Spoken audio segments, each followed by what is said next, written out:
uma autobiografia, edição de Kewer Bell. Capítulo 1.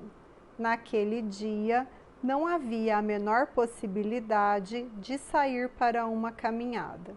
Na verdade, tínhamos perambulado em meio aos arbustos nus por 1 hora naquela manhã.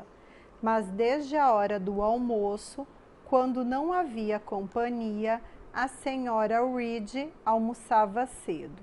O vento frio de inverno trouxera nuvens tão negras e uma chuva tão penetrante que agora estava fora de cogitação fazer exercícios ao ar livre. Um alívio para mim. Nunca apreciei longas caminhadas, especialmente em tardes frias. Era terrível o regresso a casa no crepúsculo gelado, com os dedos das mãos e dos pés doloridos e um coração entristecido pelas repreensões de Bessie, a ama, e humilhada pela consciência da minha inferioridade física diante de Eliza, John e Georgiana Reed. Esses, Eliza, John e Georgiana, agrupavam-se agora em torno da mãe na sala de estar. Ela estava recostada a um sofá ao lado da lareira e com seus queridos filhos ao redor. Por ora, nem brigando, nem chorando. Parecia imensamente feliz. Quanto a mim, dispensara-me de me juntar ao grupo, dizendo que lamentava ver-se obrigada a me deixar de lado.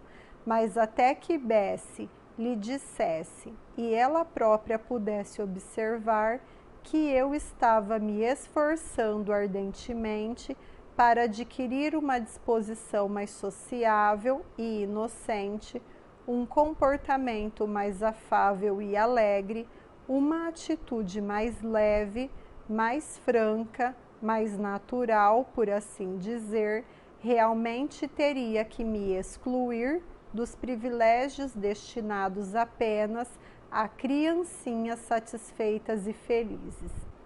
O que Bessie disse que eu fiz? Perguntei. Jane, eu não gosto de gente crítica nem respondona. Além disso, é muito desagradável uma criança que se comporta desse modo com os mais velhos. Vá se sentar em algum lugar até que seja capaz de falar como convém. Fique calada. Havia uma saleta contígua ao salão. Esgueirei-me para lá. Nela havia uma estante de livros. Logo me apossei de um volume, tomando o cuidado de escolher um recheado de imagens.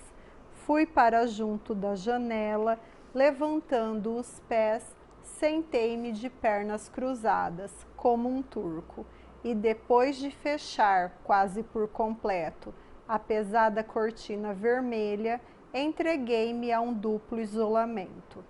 Dobras de pano escarlate tampavam minha visão à direita. À esquerda estavam as vidraças transparentes que me protegiam do dia de novembro, mas não me separavam dele. De vez em quando, ao virar as páginas de meu livro, eu estudava o aspecto daquela tarde de inverno. À distância, ela oferecia um pálido borrão de névoa e nuvem. Mais perto, o cenário era o gramado molhado e os arbustos açoitados pelo temporal. A chuva incessante varrendo tudo com violência antes de uma longa e terrível rajada de vento.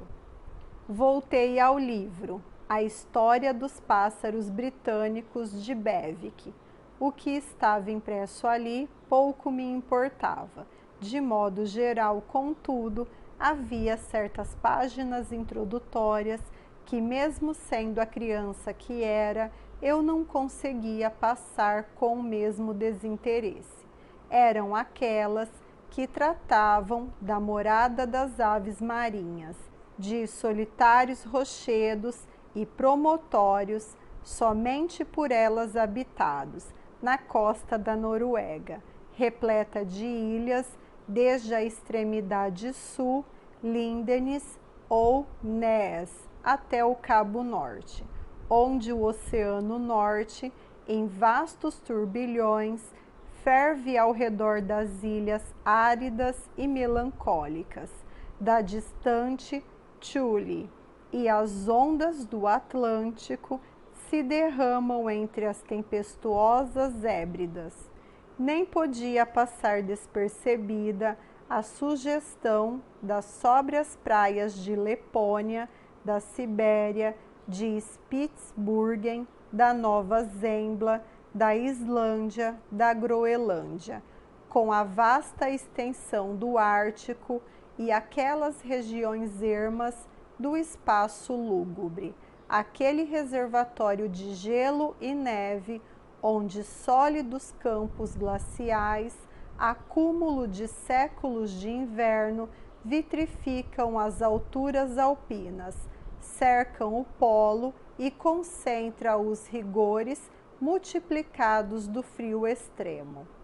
Desses reinos brancos como a morte, formei uma ideia pessoal minha, vaga como todas as noções mal compreendidas que flutuam no cérebro das crianças, mas estranhamente impressionantes. As palavras nessas páginas introdutórias ligavam-se às vinhetas seguintes e davam significado à rocha que se erguia sozinha num mar de ondas e borrifos de água, ao barco quebrado, encalhado numa costa desolada, a lua fria e sinistra, espreitando-se por entre as nuvens, um navio naufragado que começava a afundar. Não sei dizer ao certo que sentimento assombrava o solitário adro da igreja, com sua lápide gravada, seus portões, suas duas árvores, seu horizonte baixo, cercado por um muro em ruínas, e a lua crescente que acabava de nascer, assinalando o cair da noite. Os dois navios calmos num mar turbulento. Eu acreditava serem fantasmas marinhos. Pelo demônio, agarrado ao saco que o ladrão levava às costas, passei rapidamente. Era uma imagem aterrorizante, como também era aquela criatura preta de chifres, sentada, isolada numa rocha, observando a multidão ao longe em torno de um patíbulo. Cada imagem contava uma história, misteriosa muitas vezes para minha compreensão, pouco desenvolvida e meus sentimentos imperfeitos, mas ainda assim profundamente interessantes, tão interessantes quanto os contos que Bessie às vezes narrava nas noites de inverno, quando calhava de estar de bom humor, e quando, tendo trazido a tábua de passar para junto da lareira, permitia que nos sentássemos ao redor e, enquanto passava os babados de renda da senhora Reed e frisava os debruns de suas toucas de dormir, alimentava nossa ansiosa atenção com passagens de amor e aventura extraídas de antigos contos de fadas e baladas mais antigas ainda, ou como mais tarde vinha descobrir, das páginas de Pamela e Henry, Conde de Morland. Com o Bewick no colo, eu me sentia feliz, pelo menos ao meu modo. Só o que temia era ser interrompida, e isso aconteceu pouco depois. A porta da saleta se abriu. "Bu, Madame Boboca!" exclamou a voz de John Reed. Logo ele se calou, a sala estava aparentemente vazia. "Onde diachos ela está?" "Lizzie, George, chamou as irmãs. Joan não está aqui. Diga à mamãe que saiu na chuva, aquela peste. Ainda bem que fechei a cortina, pensei, e desejei ardosamente que ele não descobrisse meu esconderijo. John Reed não o havia de encontrar sozinho.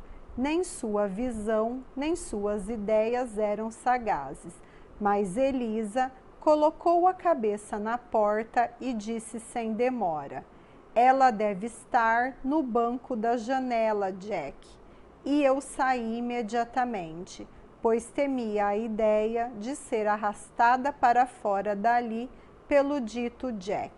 O que você quer? Perguntei com incômoda desconfiança. Diga o que o senhor quer, Sr. Reed, foi a resposta. Quero que venha até aqui. E sentando-se numa poltrona, intimidou-me com um gesto a me aproximar e ficar de pé diante dele. John Reed era um rapaz de 14 anos e ia à escola, 4 anos mais velho que eu, que só tinha 10. Ele era grande e robusto para sua idade, com a pele pardacenta e enfermecida. Tinha feições grosseiras, num rosto largo, braços e pernas pesados, mãos e pés grandes demais. Tinha o hábito de se empanturrar à mesa, o que o deixava irritadiço, e lhe conferia um olhar turvo e apagado e bochechas flácidas. Devia estar na escola, mas sua mãe o havia trazido para casa por 1 ou 2 meses, por conta de sua saúde frágil. O Sr. Miles, diretor da escola, afirmara que lhe faria muito bem comer menos dos bolos e doces que lhes eram enviados de casa, mas o coração da mãe recuava de tão severa opinião e pendia a ideia mais refinada de que a palidez de John se devia ao excesso de aplicação aos estudos e talvez à saudade de casa. John não tinha muito afeto por sua mãe e suas irmãs, e a mim ele detestava, atormentava-me e me castigava, e isso não acontecia 1 ou 2 vezes por semana, nem 1 ou 2 vezes por dia, mas continuamente. Cada nervo meu o temia, e cada pedaço de carne sobre meus ossos se encolhia quando ele se aproximava. Havia momentos em que eu me sentia atordoada pelo terror que ele inspirava, porque não tinha quem me defendesse de suas ameaças ou de seus castigos. Os criados não queriam ofender seu jovem senhor tomando o meu partido, e a senhora Reed se fazia de desentendida em relação ao assunto.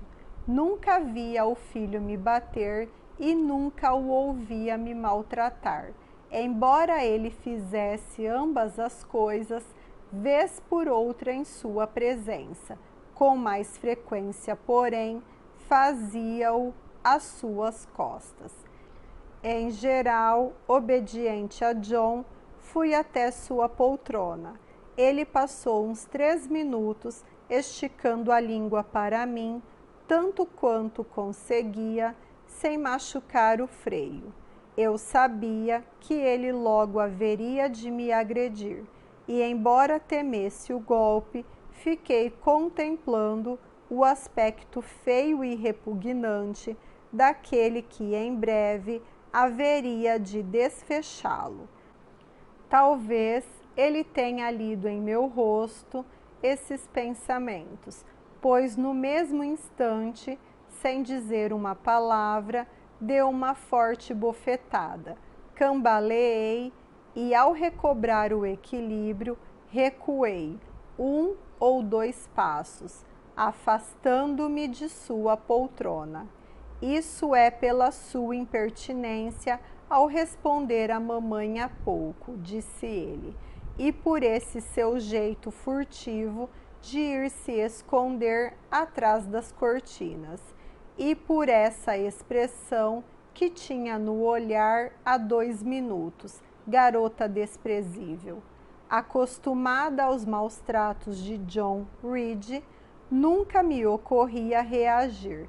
Minha preocupação era como resistir à pancada que certamente haveria de se seguir ao insulto. O que você estava fazendo atrás da cortina? Estava lendo. Deixe-me ver o livro. Fui até a janela e o apanhei. Você não tem nada que pegar os nossos livros. É uma dependente, é o que a mamãe diz. Não tem dinheiro. Seu pai não lhe deixou nada. Você devia estar mendigando e não vivendo aqui com filhos de gente de bem como nós, comendo as mesmas refeições que comemos, usando roupas à custa da mamãe. Vou ensiná-la a não ficar mexendo nas minhas estantes de livros, porque são minhas, a casa toda me pertence, ou vai pertencer dentro de alguns anos. Vá para junto da porta, longe do espelho e das janelas. Obedeci sem saber ao certo, a princípio, quais eram suas intenções. Mas quando vi que erguia o livro e se preparava para arremessá-lo, instintivamente saltei para o lado com um grito alarmado. Tarde demais, porém, ele atirou o livro e me acertou. E eu caí, batendo a cabeça na porta e me ferindo. O corte sangrava, a dor era aguda. Meu terror já ultrapassara o clímax e os outros sentimentos se sucederam. Garoto malvado e cruel, eu disse, você mais parece um assassino, parece um senhor de escravos, parece um imperador romano. Eu tinha lido a história de Roma, de Goldsmith, e formara minha opinião sobre Nero, Calígula e os demais. Também traçara em silêncio paralelos que nunca tinha pensado em declarar assim em voz alta. O que? Exclamou ele. Ela me disse mesmo isso? Elisa e Georgiana ouviram? Acha que não vou contar à mamãe, mas antes... E ele correu impetuosamente na minha direção. Sentiu agarrar o meu cabelo e meu ombro. Altercava-se como uma criatura desesperada. Eu via mesmo nele um tirano, um assassino. Senti 1 ou 2 gotas de sangue escorrendo na minha cabeça para o pescoço, e me dominou uma dor repugnante. Tais sensações, pela primeira vez, subpujaram o medo, e eu estava pronta para ele, fora de mim. Não sei muito bem o que fiz com as mãos, mas ele me chamou de desgraçada, desgraçada, e começou a berrar. O socorro estava próximo. Elisa e Georgiana tinham ido correndo chamar a senhora Reed, que fora para o andar de cima. Ela regressava e se deparava com a cena, seguida por Bessie e sua criada Abet. Separaram-nos, ouvi as palavras. Minha nossa, com que fúria ela ataca o Sr. John, onde já se viu tamanha demonstração de cólera. Então a senhora Reed acrescentou, levem-na para o quarto vermelho e pode trancá-la ali. 4 mãos se apoderaram imediatamente de mim e fui levada lá para cima.